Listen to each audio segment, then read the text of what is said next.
This is the moment Professor Richard Steinberg realized he'd made the biggest mistake of his academic career.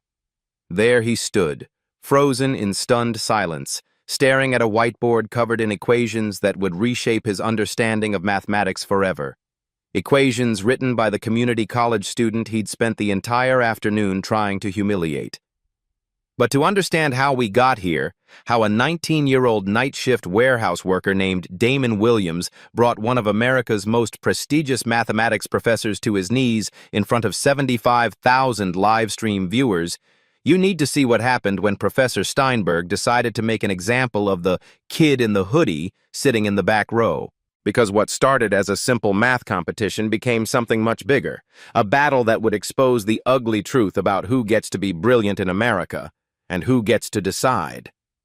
3 hours earlier, the grand auditorium at Riverside University buzzed with the kind of nervous energy that only comes with high stakes.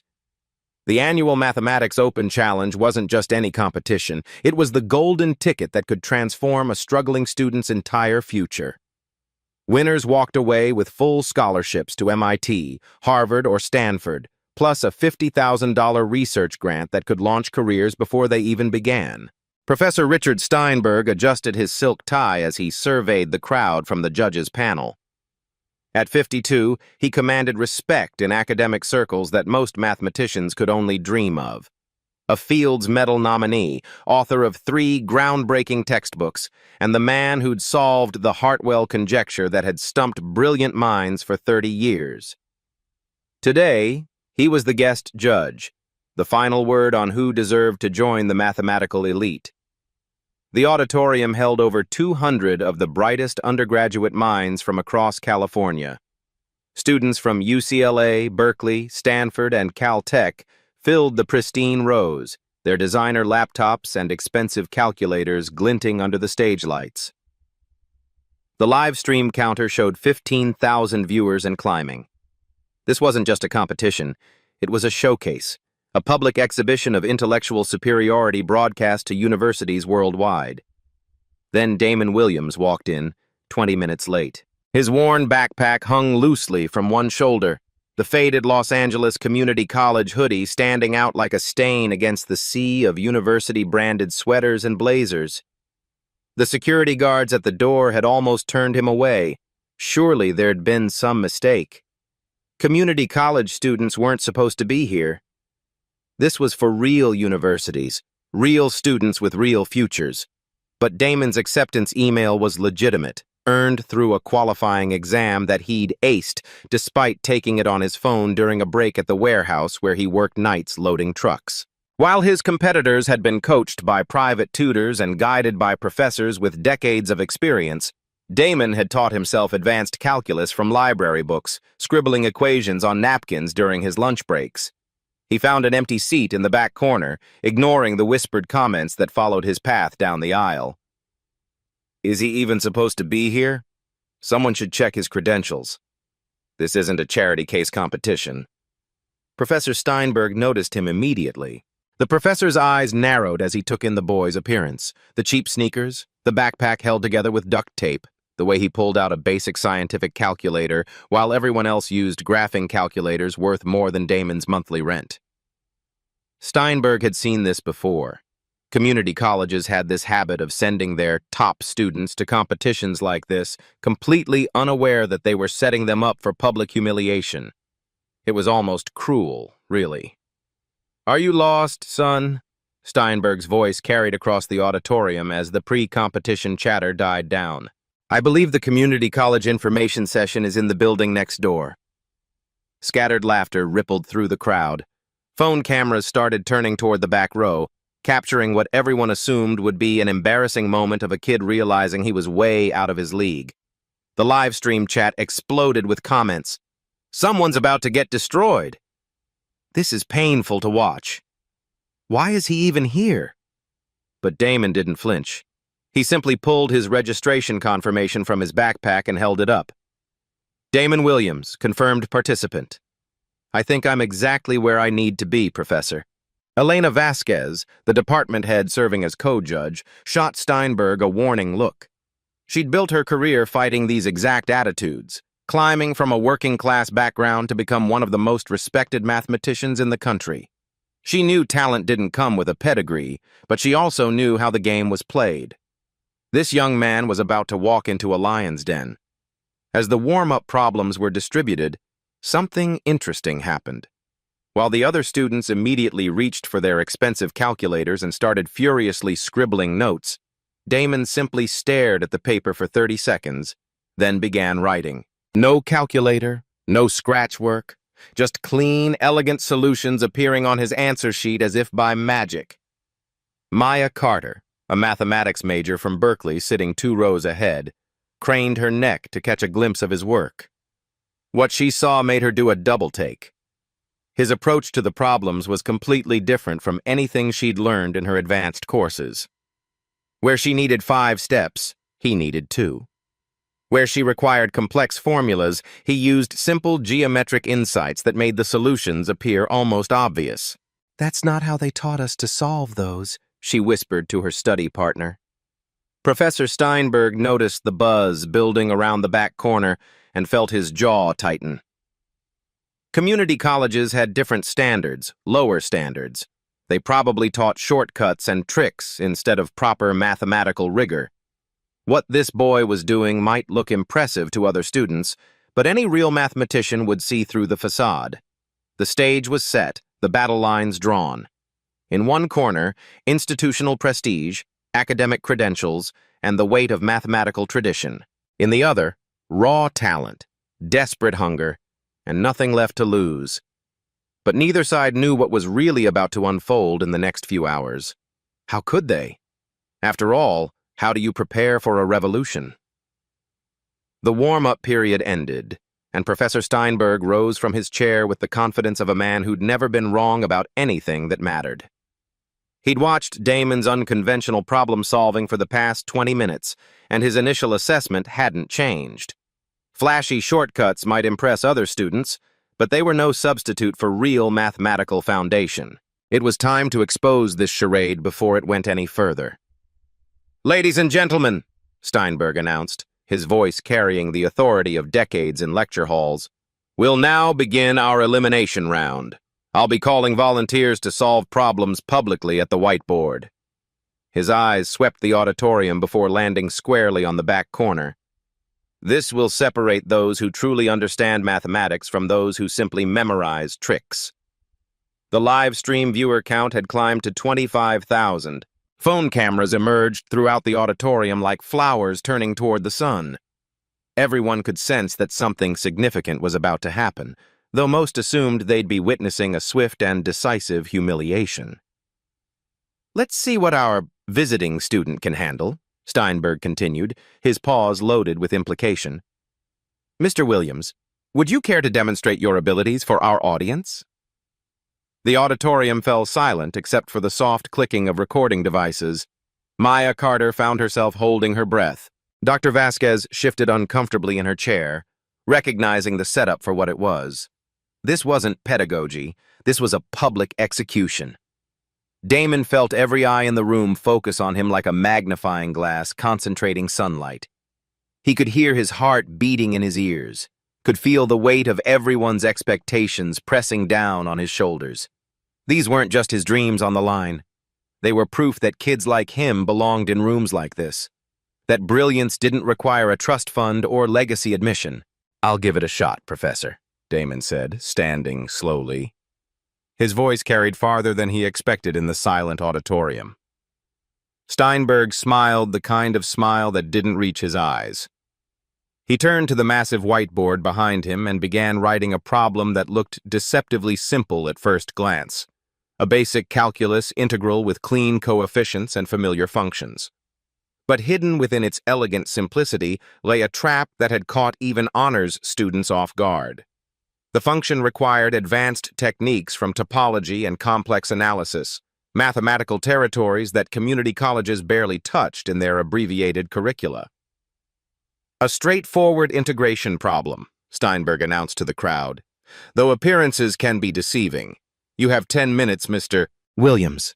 Please take your time, no pressure." The live stream chat exploded with activity. Viewers were making predictions, placing informal bets, and sharing the stream with friends. Hashtag Math Showdown started trending on social media as word spread that something dramatic was unfolding at Riverside University.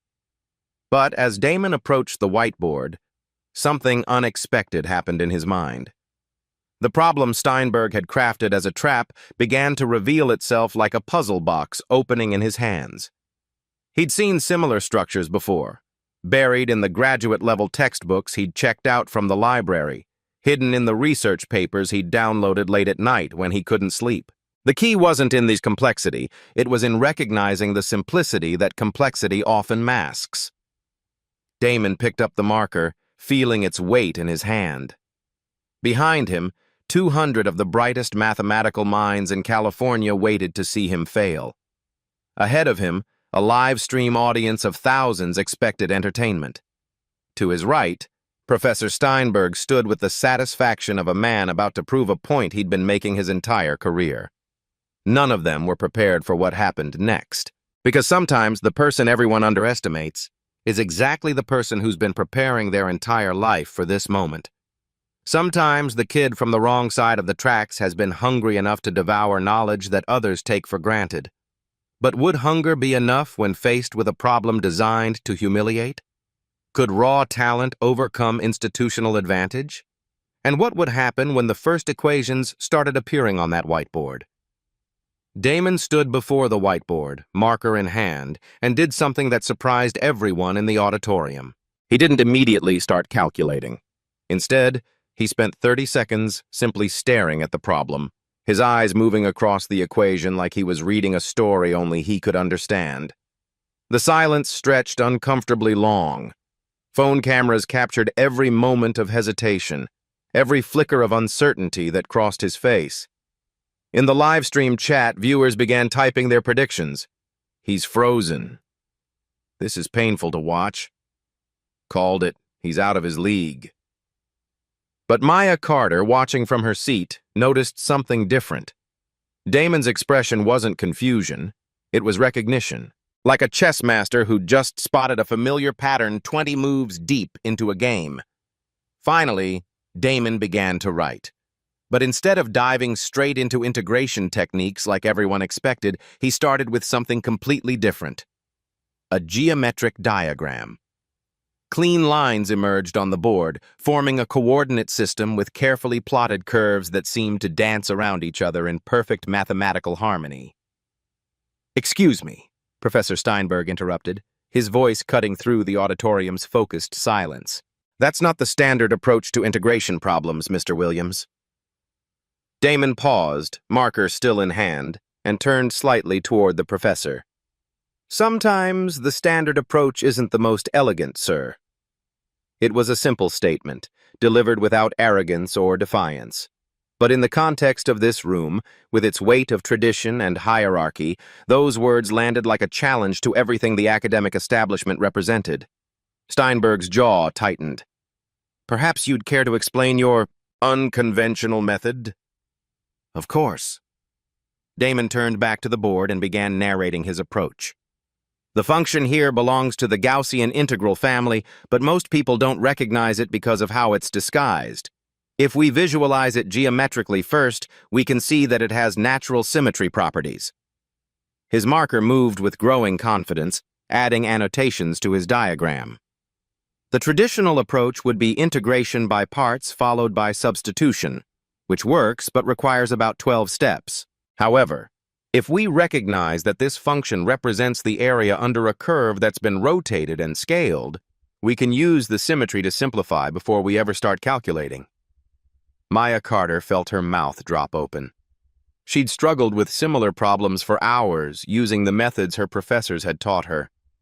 Watching Damon's approach was like seeing a master locksmith open a safe that everyone else had been attacking with sledgehammers.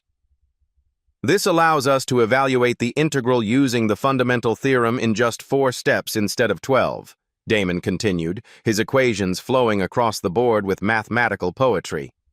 "We get the same answer, but the path is more direct." The auditorium had gone completely silent. Even the live stream chat had slowed its frantic scrolling as viewers tried to follow the logic unfolding before them. Dr. Vasquez found herself leaning forward in her chair, genuinely impressed by the elegance of the solution. But then Damon did something that changed everything. He stopped writing and stared at the original problem again, his brow furrowing slightly. For nearly a minute, he stood motionless while the audience waited. Some viewers wondered if he'd made an error, if the community college kid had finally hit his limit. Then Damon turned to face Professor Steinberg directly. "Professor, I think there might be an error in the problem statement." The words hit the auditorium like a physical force. You could have heard a pin drop in the sudden absolute silence that followed. Maya Carter's hand flew to cover her mouth.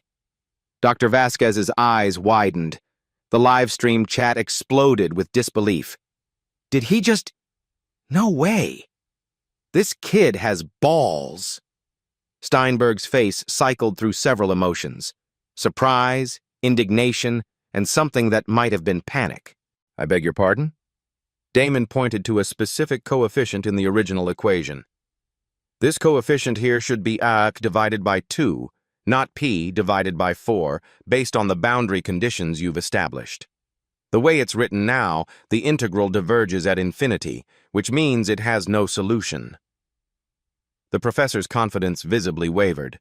He pulled out his notes, the same notes he'd used to create the problem, and began checking his work. The auditorium watched in fascination as one of the most respected mathematicians in the country double-checked calculations that a 19-year-old had questioned. 30 seconds passed, then a minute. The live stream viewer count had jumped to 40,000 as word spread across social media that something unprecedented was happening. Finally, Steinberg's face reddened. He'd found his error. A simple transcription mistake when he'd copied the problem from his research notes. The community college student was correct. Not only had Damon solved the intended problem with remarkable elegance, but he'd also caught a mistake that had slipped past a Fields Medal nominee. The crowd began to murmur, a low buzz of excitement and disbelief. Scattered applause started from the back rows where other community college students had been sitting quietly all afternoon. Maya Carter joined in, clapping slowly but deliberately. Soon, nearly half the auditorium was applauding. That's a very astute observation," Steinberg managed, his voice strained. "Lucky catch. Anyone can spot typos, of course." But the damage was done.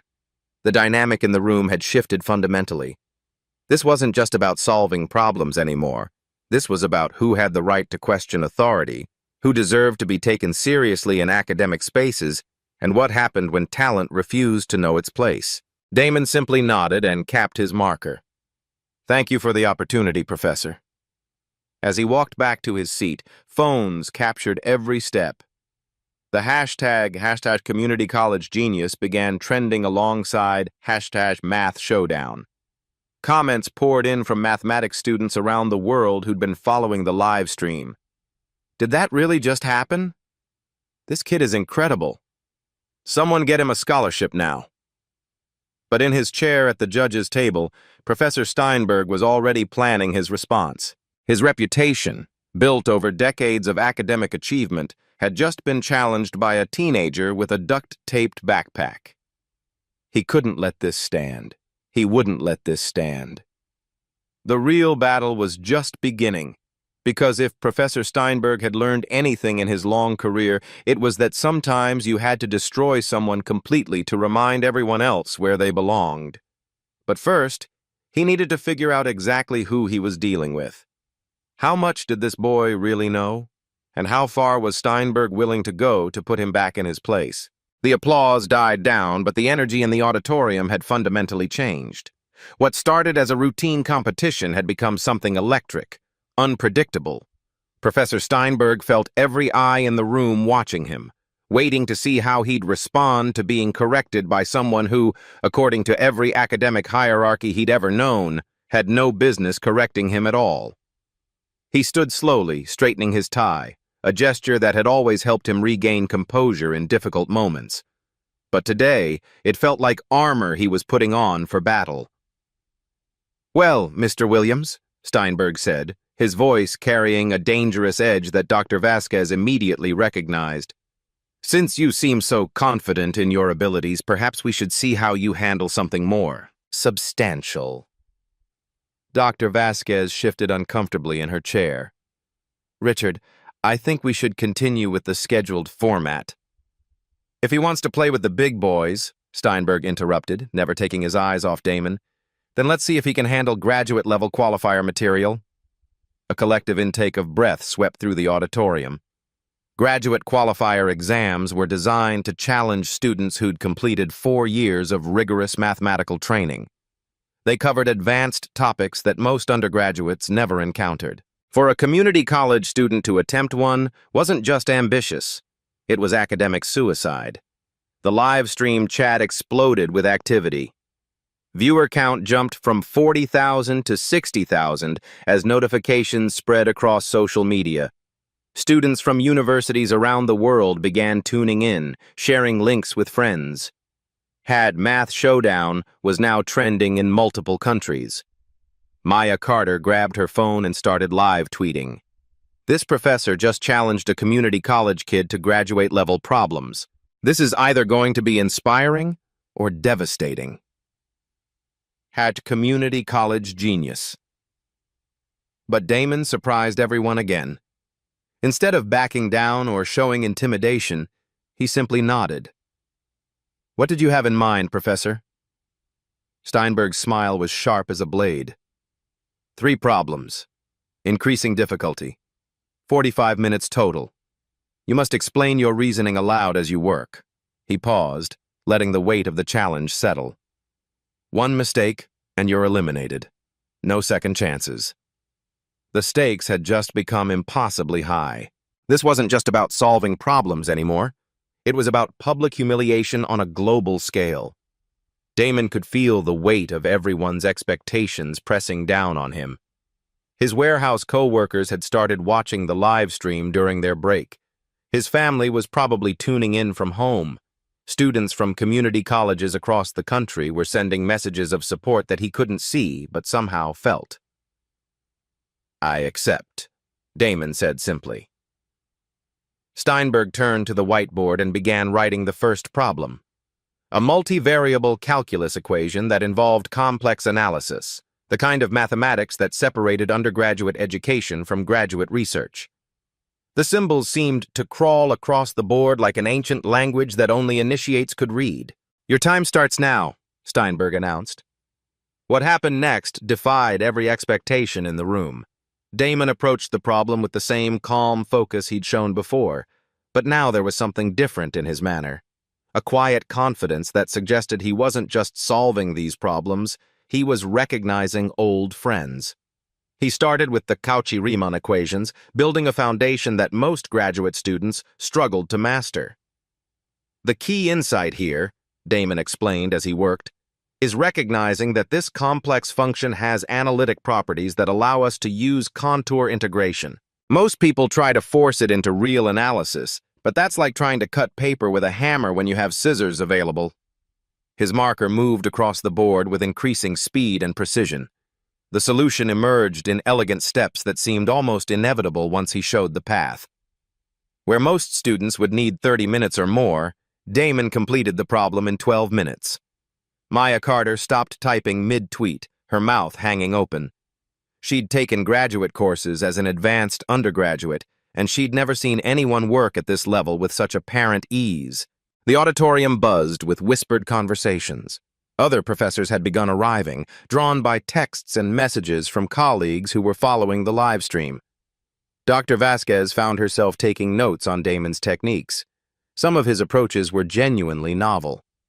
Professor Steinberg's confidence was wavering, but his pride demanded escalation. The second problem appeared on the board. Differential topology combined with abstract algebra, material that challenged PhD students. Again, Damon approached it methodically. This looks complex, but it's really asking us about the fundamental group of a surface, he explained to the audience. If we think about it topologically first, the algebraic solution becomes much clearer. The pattern was becoming undeniable. Each problem that was supposed to expose Damon's limitations instead revealed new depths to his understanding. The live stream viewer count hit 75,000. That community college genius was trending worldwide. Students were sharing clips on every social platform, adding captions like, "This is why we don't judge books by their covers," and "When genius meets prejudice." But the most dramatic moment came during the third problem, when Damon paused halfway through his solution and turned to address the room. "You know what's interesting about this equation?" he said, his voice carrying clearly through the silent auditorium. "It's actually a special case of a more general theorem. If I modify the approach slightly, I can solve not just this problem, but an entire class of related problems." He returned to the board, and in front of an audience of the brightest mathematical minds in California, proceeded to demonstrate mathematical insights that some of them had spent years trying to develop. The room had gone completely silent except for the scratch of marker on the whiteboard and the soft clicking of recording devices. Even Professor Steinberg stood transfixed, watching someone half his age casually reshape problems that he himself had struggled with. But this was just the beginning. Because while everyone was focused on mathematics, they'd missed the real transformation happening in that auditorium. This wasn't just about solving equations anymore.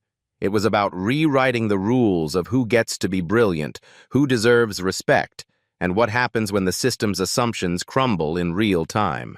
The question was no longer whether Damon could handle graduate-level mathematics. The question was whether the academic establishment could handle Damon. As Damon finished the third graduate-level problem with 7 minutes to spare, something shifted in Professor Steinberg's expression. The initial surprise had hardened into something more dangerous: calculated determination. Watching this community college student casually dismantle problems that challenged PhD candidates wasn't just embarrassing anymore. It was threatening everything Steinberg believed about intellectual hierarchy, academic credentials, and his own place in the mathematical universe. The professor pulled Dr. Vasquez aside during the brief intermission, his voice low but urgent. "Elena, we need to discuss the parameters of this competition." "Richard, what's there to discuss? The boy is exceptional." "The boy is making a mockery of our standards," Steinberg hissed. "Do you understand what's happening here? We have 75,000 people watching a community college student outperform graduate students. What message does that send about the value of institutional education?" Dr. Vasquez studied her colleague's face and recognized something unsettling. This wasn't about mathematics anymore. This was personal. "Richard, surely you're not suggesting—" "I'm suggesting we maintain appropriate academic rigor. If Mr. Williams wants to compete at this level, then he should face the same standards we'd apply to any graduate student. Real standards." Meanwhile, Damon sat in the back row, his mind racing through what he'd just accomplished and what lay ahead.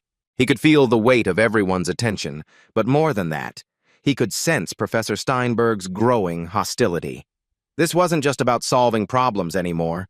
Somehow, he'd become a symbol of something larger, something that threatened people in ways he didn't fully understand. Maya Carter approached during the break, her eyes bright with excitement. "That was incredible. Where did you learn contour integration? Most undergraduates don't see that until graduate school." "Library books, mostly," Damon replied, pulling out his worn notebook filled with equations copied from advanced textbooks. "When you can't afford the classes, you find other ways to learn." "But some of those techniques, I've never seen them in any textbook." Damon shrugged. "Sometimes when you're teaching yourself, you have to figure out your own ways to make sense of things. The answers in the back of the book don't always show you the path." Maya photographed a page from his notebook and posted it on social media with the caption, "This is what self-taught genius looks like. #community college genius #math showdown."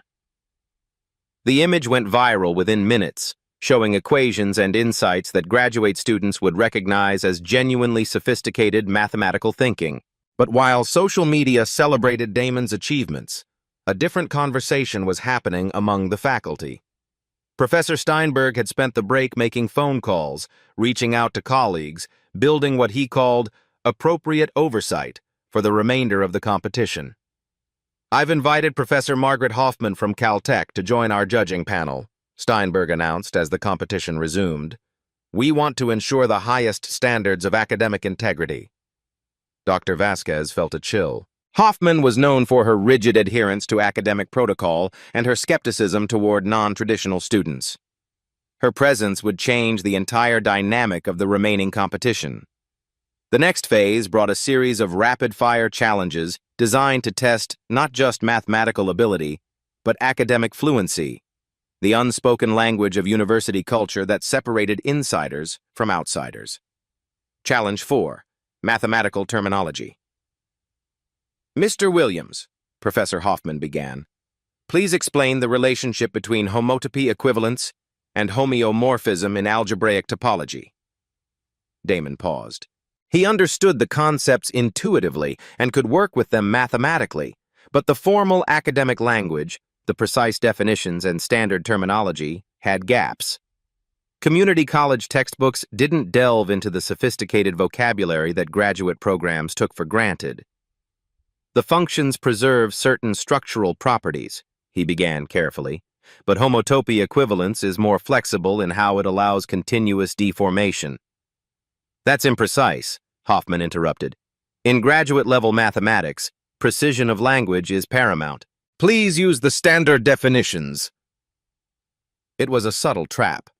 Damon's mathematical understanding was sophisticated, but his academic vocabulary had holes, exactly the kind of gaps that traditional education was designed to expose and eliminate. The live-stream chat began to turn. "He's struggling now. Maybe he's not as smart as we thought. Vocabulary matters in math." Challenge 5. Proof technique. The next problem required not just solving an equation, but constructing a formal proof using accepted academic conventions. Again, Damon's intuitive grasp was strong, but his proof structure didn't follow the rigid format that graduate schools demanded. "Your reasoning is sound," Professor Steinberg noted with barely concealed satisfaction, "but the presentation lacks academic rigor. Graduate-level mathematics requires adherence to established proof conventions." Each small criticism chipped away at Damon's confidence and the audience's perception. The crowd that had been cheering for the underdog began to murmur with uncertainty. Maybe the professors had a point. Maybe raw talent wasn't enough without a proper academic foundation. Challenge 6. Research context. "Place this theorem within its historical mathematical context," Hoffman demanded. "Cite the relevant literature and explain how it relates to current research directions." This was completely outside Damon's experience. Self-taught from library books, he'd focused on understanding concepts and solving problems, not memorizing academic genealogies and research citations. He stood silent for long moments, the weight of his limitations suddenly visible to everyone watching. Maya Carter felt her heart sink. The professors weren't just testing mathematical ability anymore. They were testing membership in an exclusive club that Damon had never been invited to join. But then something unexpected happened. Messages began flooding social media from graduate students around the world who were watching the live stream. "Those questions aren't about math ability. They're about academic privilege. I'm a PhD student and I couldn't answer some of those terminology questions off the top of my head. This is why brilliant people get excluded from academia." The hashtag academic gatekeeping started trending alongside #community college genius. Students shared stories of being intimidated by academic jargon that had little to do with actual understanding. The narrative was shifting again, but this time it was about something bigger than one competition. The pressure cooker moment. As the challenges continued, Damon felt the walls closing in. Each question seemed designed not to test his mathematical ability, but to expose his outsider status. The professors were making their point. Talent without proper credentialing was insufficient for serious academic consideration. His warehouse co-workers were still watching, their group chat filled with confusion. "What's happening?"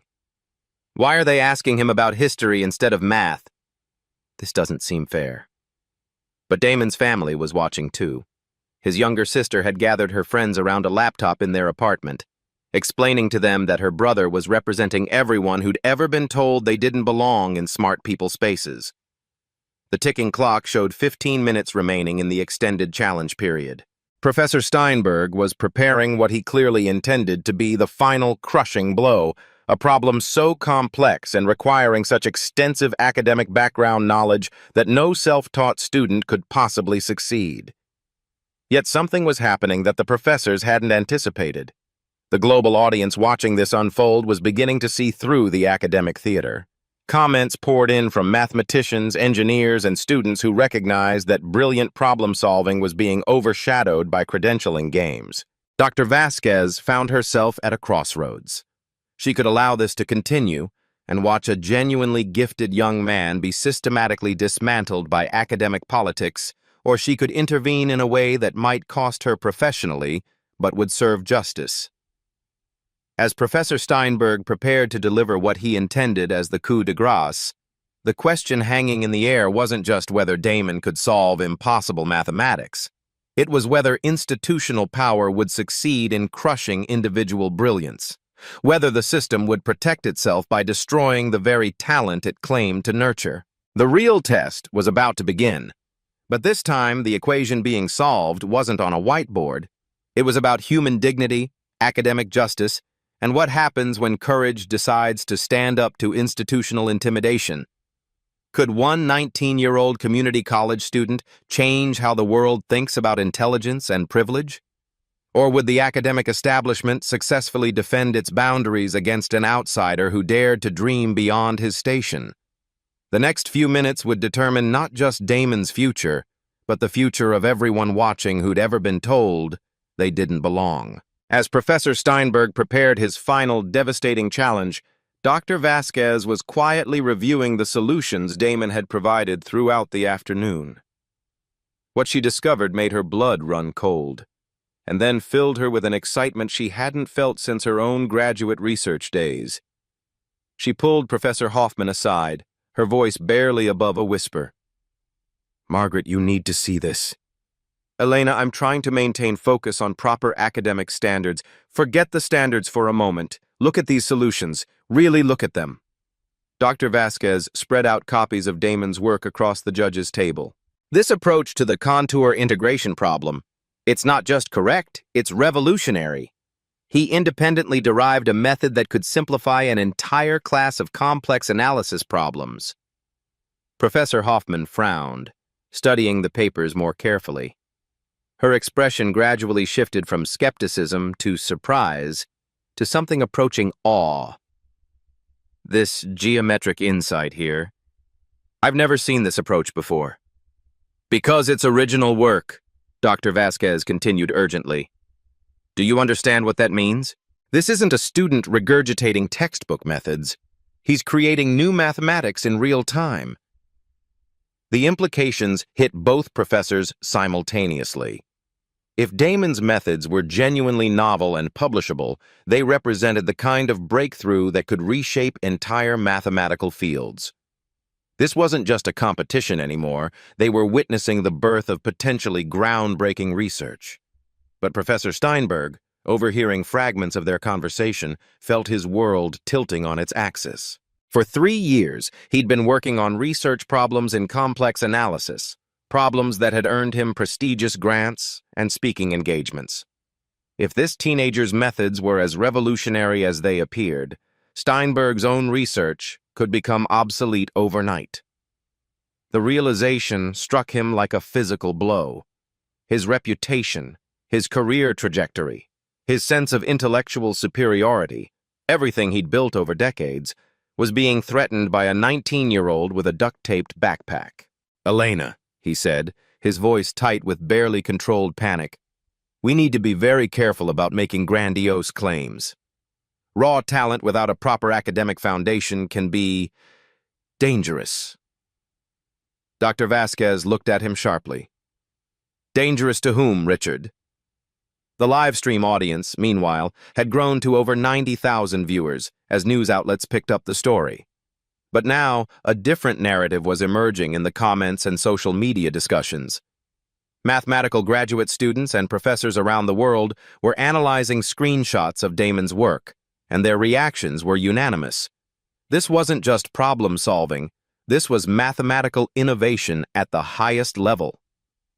Original research began trending alongside the existing hashtags. University mathematics departments were forwarding the live stream to their faculty. Research journals were receiving emails asking if they'd seen the community college genius who's rewriting complex analysis. Professor Steinberg realized that his plan to expose Damon as academically unprepared had backfired catastrophically. Instead of revealing limitations, the challenges had showcased capabilities that threatened the established order in ways Steinberg hadn't anticipated.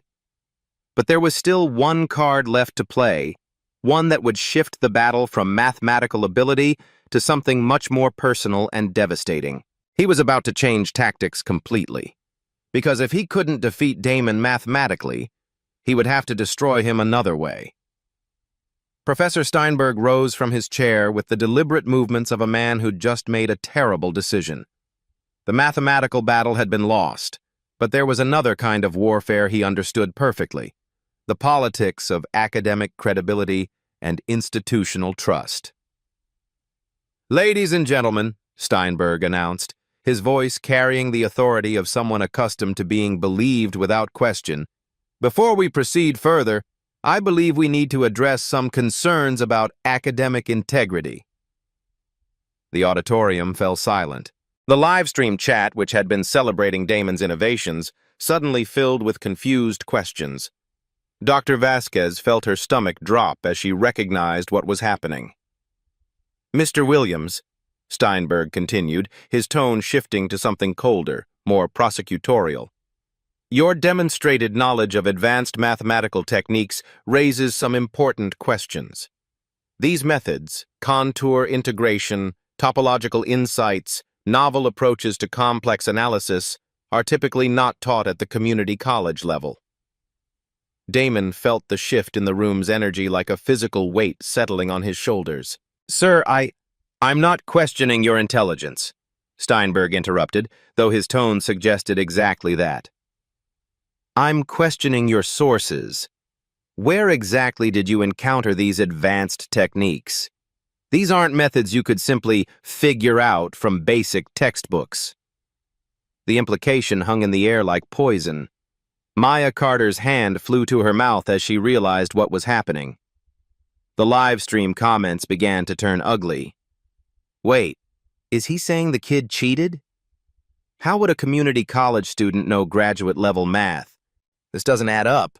Damon's voice cracked slightly as he tried to respond. "I taught myself from library books, research papers I found online." "Research papers," Steinberg repeated, seizing on the admission. "So you're claiming to have independently derived techniques that match published research? That's quite a coincidence, don't you think?" Professor Hoffman, despite her earlier surprise at Damon's originality, found herself nodding. Academic misconduct was serious business, and the boy's explanations were starting to sound implausible even to her. "Perhaps," Steinberg suggested with false concern, "we should have campus security review Mr. Williams' materials. Check his phone, his notes, ensure there are no external assistance applications or stored solutions." The words hit Damon like a physical blow. Security, phone searches, public accusations of cheating in front of nearly 100,000 viewers worldwide. His family was watching. His co-workers were watching. Students from community colleges across the country who'd been inspired by his success were about to see him destroyed. I don't cheat," Damon stammered, his usual confidence crumbling under the weight of institutional suspicion. "I just love mathematics. I spend every free moment studying, learning." "Love is admirable," Steinberg said with a patronizing smile, "but extraordinary claims require extraordinary evidence. And the claim that a community college student independently developed research-level techniques that happen to match published work is, frankly, extraordinary." The security officers who'd been summoned during the break now approached the back row. The humiliation was complete and public.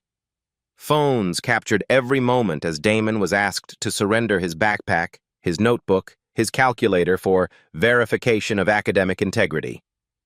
The live stream chat exploded with doubt and disappointment. I knew it was too good to be true. Community college students don't do original research. He must have been copying somehow. Maya Carter watched in horror as the narrative collapsed around someone she'd just been admiring. Even she found herself wondering, how could someone self-taught really know so much? Maybe the professors had a point. Damon sat in his chair, shoulders slumped, as his materials were examined like evidence in a crime scene. The boy who'd been solving graduate-level problems with revolutionary insights minutes earlier now looked exactly like what Professor Steinberg had always claimed he was, a fraud who'd gotten in over his head. But then Dr. Vasquez did something that surprised everyone, including herself. She stood up slowly, walked over to where Damon sat, and placed a gentle hand on his shoulder. When she spoke, her voice carried the weight of her own experiences with academic discrimination. "Damon," she said quietly, but loud enough for the microphones to catch. "Look at me." He raised his eyes, which were bright with unshed tears. "I need you to remember something. I was questioned once too. Not about cheating, but about belonging. Because of my accent, my background, the color of my skin.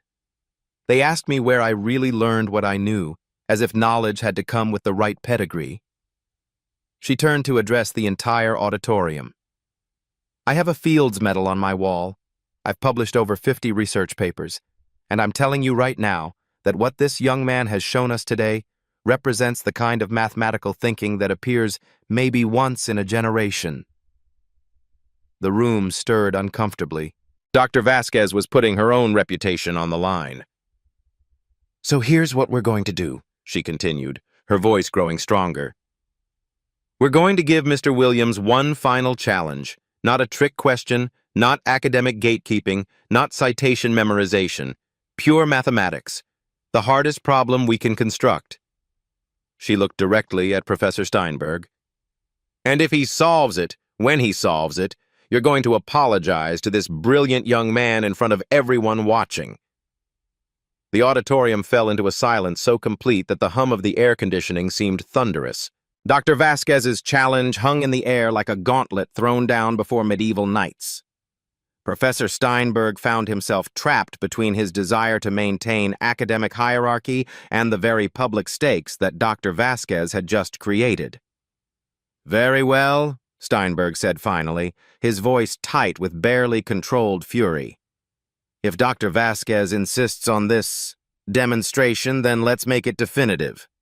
He turned to the whiteboard and began writing with the deliberate movements of a man constructing an execution device. The problem that emerged was unlike anything that had appeared earlier, a monstrous equation that seemed to sprawl across multiple mathematical disciplines like a beast with too many heads.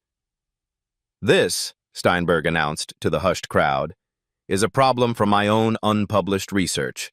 A problem that has stumped faculty at MIT, Harvard, and Caltech for the better part of 18 months. It requires knowledge from complex analysis, differential topology, abstract algebra, and number theory."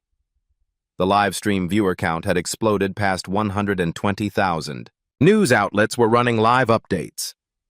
University mathematics departments around the world had stopped their normal activities to watch what was unfolding in real time.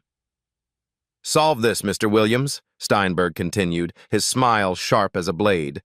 "And I'll personally recommend you for Harvard. Fail, and perhaps we can put this unfortunate episode behind us." Damon stood slowly, wiping his eyes with the back of his sleeve.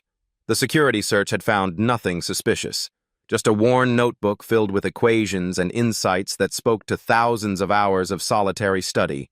But the damage to his confidence had been devastating. Maya Carter grabbed her phone and typed frantically, "This is it. Win or lose, this kid is about to make history. Hat Math Showdown, Hat Final Boss." As Damon approached the whiteboard, something remarkable happened. The problem that Professor Steinberg had designed to be impossible began to reveal its secrets to him like an old friend sharing confidences. His mind, trained by years of wrestling with concepts in library silence, started to see patterns that others had missed. The structure of this equation, Damon began, his voice growing steadier with each word, looks complex because it's trying to solve multiple problems simultaneously. But if we recognize that these different mathematical frameworks are really describing the same underlying geometric reality, he picked up the marker and began to work, his movements becoming more confident as the mathematics flowed through him. The audience watched in fascination as he seemed to dance with the equations, each step revealing new insights. Most people approach this by trying to force it into one mathematical framework or another, Damon continued, his voice now carrying the quiet authority of someone who truly understood what he was doing. But the elegance comes from recognizing that complex analysis and topology are just different languages describing the same truth. Professor Hoffman found herself leaning forward, genuinely intrigued despite herself. The boy's approach was unlike anything she'd encountered in her 30 years of mathematical research. The key insight, Damon said, his marker moving with increasing speed and precision, is that this isn't really a complex analysis problem disguised as topology or a topology problem disguised as algebra. It's a pattern recognition problem disguised as advanced mathematics. What happened next would be replayed in mathematics classrooms for decades to come. Damon stepped back from the board and pointed to a specific section of Professor Steinberg's original equation. "Professor, I think there's a fundamental assumption error in your approach." The words hit the auditorium like a thunderclap. Professor Steinberg's face went pale. "I beg your pardon." "Your assumption about convergence breaks down at infinity. See here." Damon pointed to a series of terms in the middle of the equation.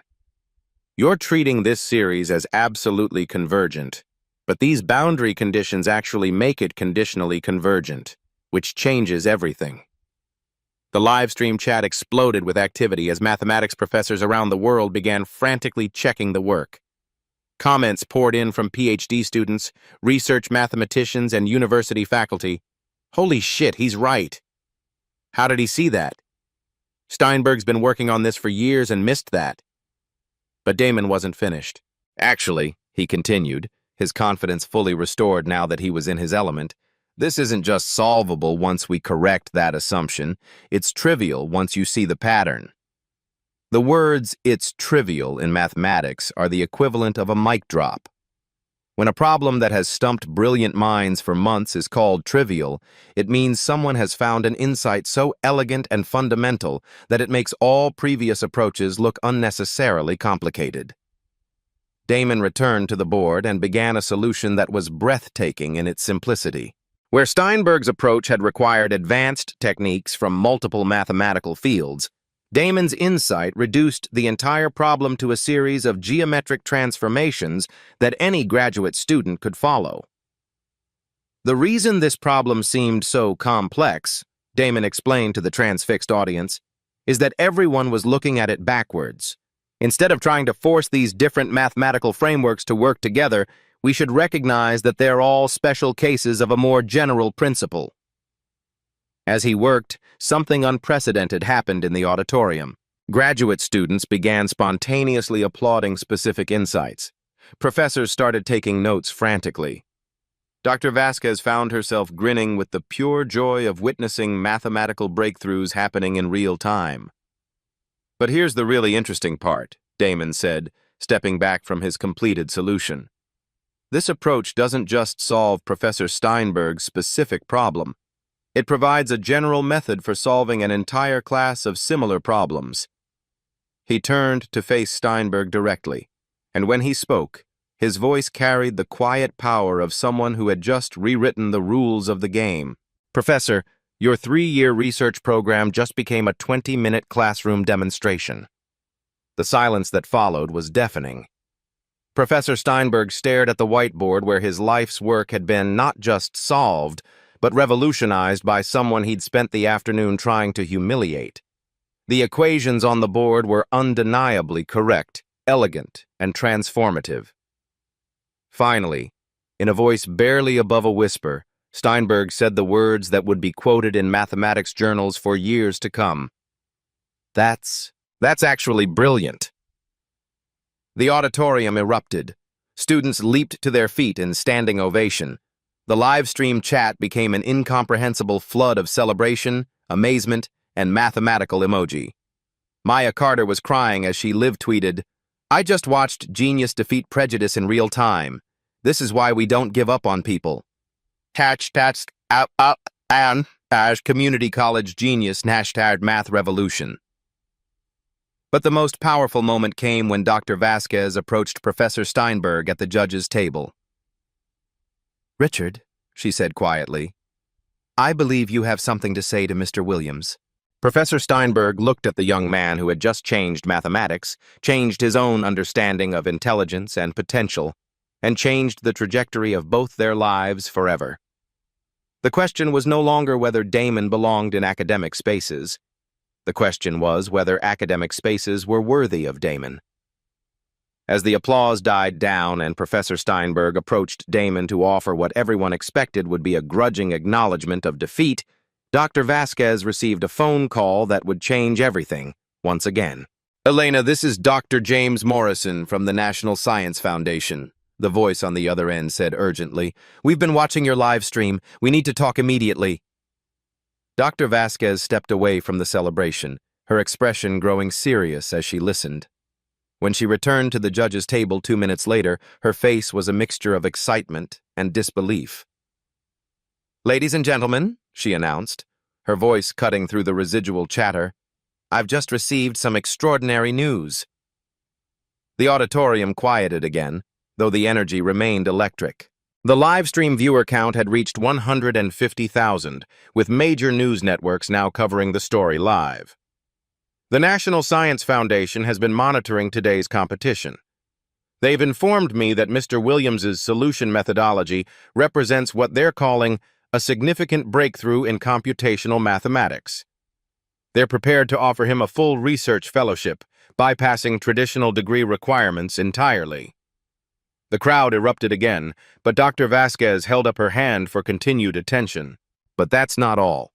3 major universities, MIT, Stanford, and Caltech, have just submitted formal requests to fast-track Mr. Williams directly into their doctoral programs. Not undergraduate admission. Doctoral programs. Maya Carter grabbed her friend's arm, both of them staring in amazement.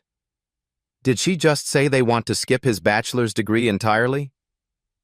Professor Steinberg, who had been preparing to deliver his reluctant apology, found himself witnessing something unprecedented in his academic career. Universities didn't bypass degree requirements. They didn't fast-track students from community colleges into PhD programs. The institutional machinery simply didn't work that way. But exceptional circumstances demanded exceptional responses. Furthermore, Dr. Vasquez continued, the International Mathematical Union has requested copies of Mr. Williams' work for immediate peer review. If validated, his insights could be published in the Journal of the American Mathematical Society, making him potentially the youngest person in history to publish breakthrough research in pure mathematics. The implications were staggering. Damon hadn't just won a competition, he'd apparently triggered a revolution in how the mathematical community identified and nurtured talent.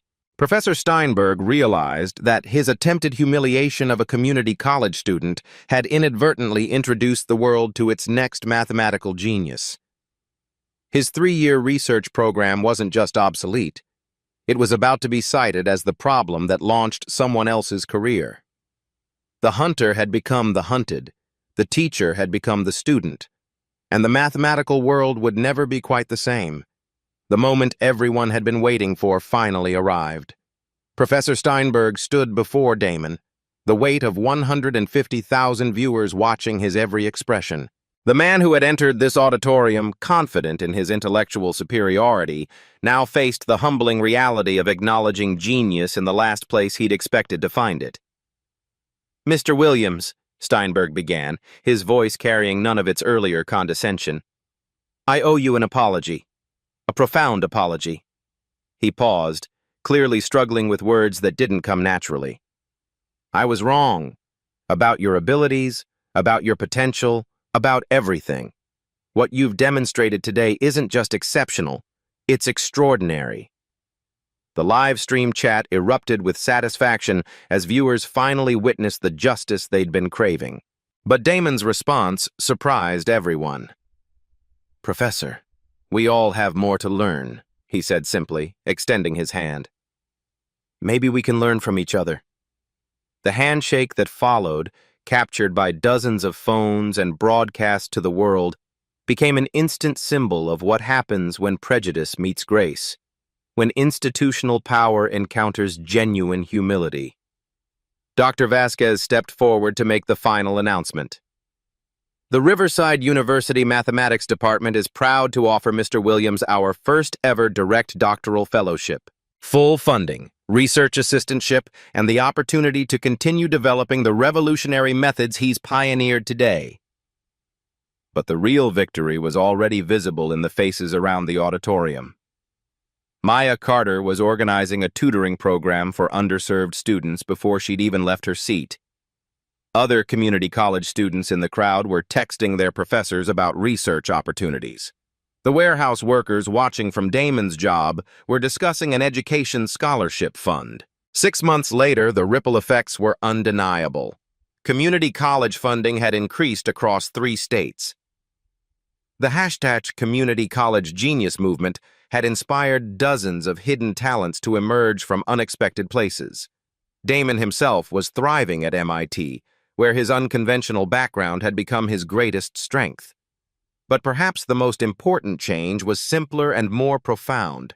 Somewhere, right now, another young person who doesn't fit the traditional mold is looking at Damon's story and deciding to believe in their own brilliance. Because that's what happens when we stop asking whether someone deserves a seat at the table and start asking whether our table is big enough for all the geniuses in the world.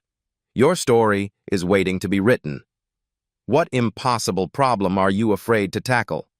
What would you solve if you weren't afraid of being wrong?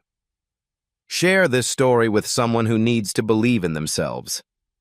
Subscribe to Black Voices Speak for more stories of people who refused to be counted out. And remember, brilliance doesn't require permission. It just requires recognition. Sometimes the person everyone underestimates is exactly the person who's been preparing their entire life to change everything.